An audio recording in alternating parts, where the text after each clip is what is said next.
भारतीय इतिहास में ना कुछ साल ऐसे होते हैं जो सिर्फ एक तारीख बनकर नहीं रह जाते, बल्कि एक पूरे दौर की कहानी बन जाते हैं। 1907 एक ऐसा ही साल था। एक ऐसा मोड़ जहां से भारत के भविष्य की राह हमेशा के लिए बदल गई। ये साल था जबरदस्त प्रतिरोध का, और ये साल था एक बड़े परिवर्तन का। तो चलिए 1907 को ठीक से समझने के लिए हम इसे 5 हिस्सों में देखेंगे। सबसे पहले बात करेंगे पंजाब के कृषि विद्रोह की। फिर देखेंगे कि कैसे क्रांतिकारी राष्ट्रवाद की आग देश और विदेश में फैली। इसके बाद हम आर्थिक और राजनयिक मोर्चों पर नजर डालेंगे, कांग्रेस के उस ऐतिहासिक विभाजन को समझेंगे और आखिर में कला और प्रशासन में हो रहे बदलावों को भी जानेंगे। तो हमारी कहानी की शुरुआत होती है पंजाब से। 1907 की पहली चिंगारी पंजाब की उपजाऊ जमीन पर ही भड़की थी, जहां किसानों का गुस्सा एक संगठित आंदोलन का रूप ले रहा था। बात है 22 मार्च की। लायलपुर में एक जनसभा हुई और वहां बांके दयाल की एक कविता ने जैसे लोगों के दिलों में आग लगा दी। कविता के बोल थे, पगड़ी संभाल जट्टा। यह सिर्फ शब्द नहीं थे, ये किसानों के आत्मसम्मान की एक ललकार थी। और बस यहीं से इस ऐतिहासिक आंदोलन की औपचारिक शुरुआत हो गई। आंदोलन की ये आग और तेजी से फैली 21 अप्रैल को, जब सरदार अजीत सिंह ने रावलपिंडी में मंच से सीधे सीधे ब्रिटिश हुकूमत को चुनौती दे दी। उनका भाषण इतना जबरदस्त और असरदार था कि अंग्रेज सरकार पूरी तरह घबरा गई और फौरन ही उन पर राजद्रोह का मुकदमा कर दिया। अब अंग्रेजों को लगा कि अगर इस आंदोलन को कुचलना है तो इसके सबसे बड़े नेता को ही हटाना होगा, और इसीलिए 9 मई को उन्होंने पंजाब के शेर लाला लाजपत राय को गिरफ्तार किया और उन्हें देश से हजारों मील दूर बर्मा की मांडले जेल में निर्वासित कर दिया। लेकिन दमन से यह आग बुझी नहीं, बल्कि और भड़क उठी। किसानों का विरोध इतना जबरदस्त था कि अंग्रेजी हुकूमत को आखिरकार घुटने टेकने ही पड़े। उसी मई के महीने में सरकार ने वो तीनों विवादित कृषि कानून वापस ले लिए जिनके खिलाफ ये पूरा आंदोलन शुरू हुआ था। पंजाब लैंड कॉलोनाइजेशन बिल, बारी दोआब कैनाल एक्ट, सब रद्द। ये किसानों की एक बहुत बड़ी जीत थी। पर सरकार का दमन यही नहीं रुका।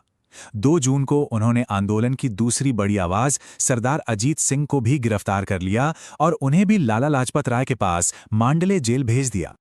लेकिन जनता इस बार चुप बैठने वाली नहीं थी। पूरे पंजाब में विरोध प्रदर्शनों का दौर जारी रहा।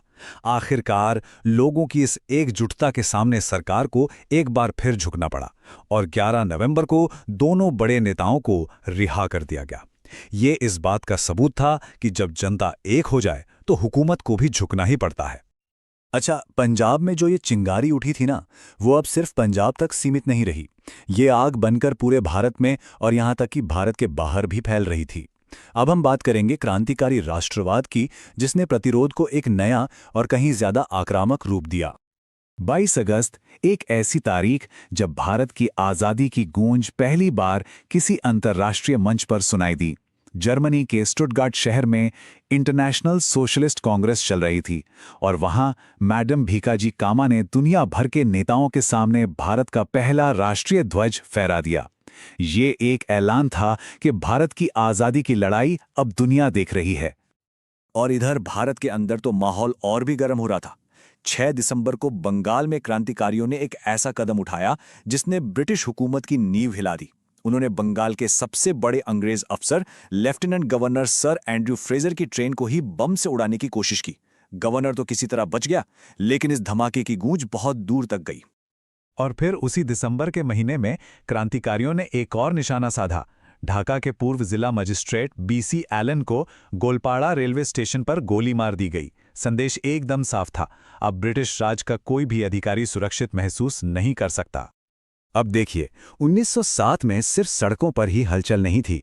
पर्दे के पीछे देश की अर्थव्यवस्था और दुनिया के साथ हमारे रिश्तों में भी बहुत कुछ बदल रहा था। चलिए देखते हैं कि आर्थिक और राजनयिक मोर्चे पर क्या हो रहा था। 26 अगस्त को भारत की आत्मनिर्भरता की कहानी में एक बहुत बड़ा पन्ना जुड़ा। जमशेदपुर में Tata iron and steel company यानी टिस्को की आधिकारिक तौर पर स्थापना हुई। ये सिर्फ एक फैक्ट्री नहीं थी, ये भारत के औद्योगिक भविष्य का एक मजबूत सपना था। उधर दुनिया के नक्शे पर भी भारत के आसपास बहुत कुछ चल रहा था। 31 अगस्त को दुनिया की 2 बड़ी ताकतें ब्रिटेन और रूस एक साथ बैठीं। सेंट पीटर्सबर्ग में उन्होंने एंग्लो रशियन कन्वेंशन पर दस्तखत किए और इस समझौते के तहत उन्होंने फारस, अफगानिस्तान और तिब्बत को अपने अपने प्रभाव वाले इलाकों में बांट लिया। इसका सीधा असर भारत की उत्तरी सीमाओं की सुरक्षा पर पड़ना तय था। तो जाहिर है, जब इतना विरोध हो रहा था तो ब्रिटिश सरकार भी चुप नहीं बैठने वाली थी।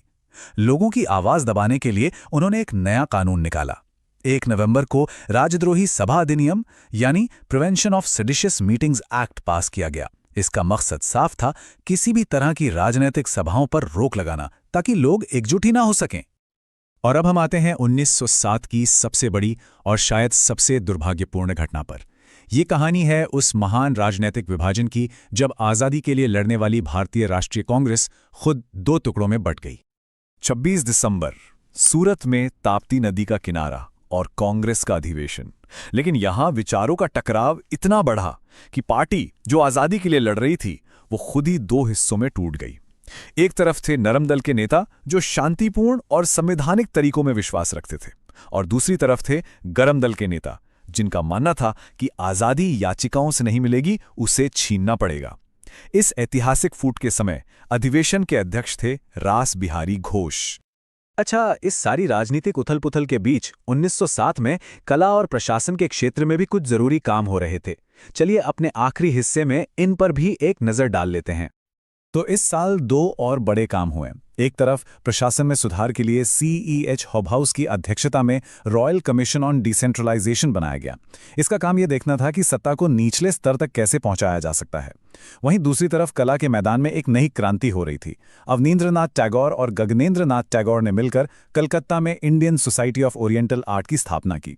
इसका मकसद था भारतीय कला को पश्चिमी प्रभाव से आज़ाद कर उसे एक नई अपनी पहचान देना। तो कुल मिलाकर 1907 का साल हमें एक बहुत बड़े सवाल के साथ छोड़ जाता है। कांग्रेस का ये टूटना, ये जो वैचारिक मतभेद खुलकर सामने आए, इसका भारत के स्वतंत्रता संग्राम के भविष्य के लिए क्या मतलब था?